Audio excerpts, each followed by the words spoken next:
क्या आपने कभी ध्यान दिया है कि जैसे ही खबर आती है कि डॉलर मजबूत हो गया है, वैसे ही भारत में पेट्रोल, गैस, दवाई, मोबाइल और रोजमर्रा की चीजें महंगी होने लगती हैं? ऐसा लगता है जैसे डॉलर का हमारी जिंदगी से कोई लेना देना नहीं, लेकिन सच्चाई ये है कि डॉलर और आपकी जेब के बीच बहुत गहरा रिश्ता है। आज इसी छुपे हुए सच को आसान भाषा में समझते हैं। सबसे पहले यह समझना जरूरी है कि डॉलर स्ट्रांग होने का मतलब क्या होता है। इसका मतलब ये नहीं कि डॉलर फिजिकली ताकतवर हो गया, बल्कि इसका मतलब होता है कि $1 खरीदने के लिए हमें ज्यादा रुपए देने पड़ रहे हैं। मान लीजिए पहले $1 बराबर 75 रुपये था और अब वही $1 बराबर 85 रुपये हो गया। इसका सीधा मतलब है कि भारतीय रुपया कमजोर हुआ और डॉलर मजबूत। अब सवाल आता है कि इससे महंगाई क्यों बढ़ती है। इसकी सबसे बड़ी वजह है इंपोर्ट। भारत अपनी जरूरत की बहुत सारी चीजें बाहर से खरीदता है, जैसे crude oil, natural gas, fertilizers, electronics, mobile parts, medicine और हैवी मशीनरी, और ये सारी चीजें डॉलर में खरीदी जाती हैं। अब इसे एक आसान एग्जाम्पल से समझिए। मान लीजिए भारत को $100 का क्रूड ऑयल खरीदना है। जब डॉलर 75 रुपये का था तब हमें 7,500 रुपये देने पड़ते थे, लेकिन जब डॉलर 85 रुपये का हो गया तो उसी तेल के लिए 8,500 रुपये देने पड़ेंगे।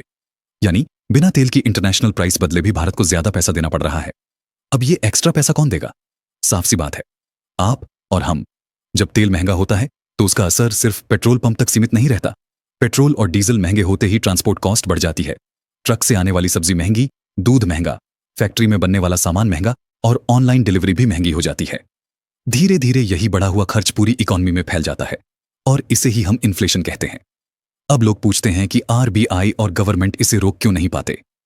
आरबीआई इंटरेस्ट रेट बढ़ाकर इन्फ्लेशन को कंट्रोल करने की कोशिश करता है ताकि मार्केट में पैसा कम हो और डिमांड घटे। लेकिन जब ग्लोबल लेवल पर डॉलर मजबूत होता है तो अकेला इंडिया ज्यादा कुछ नहीं कर पाता।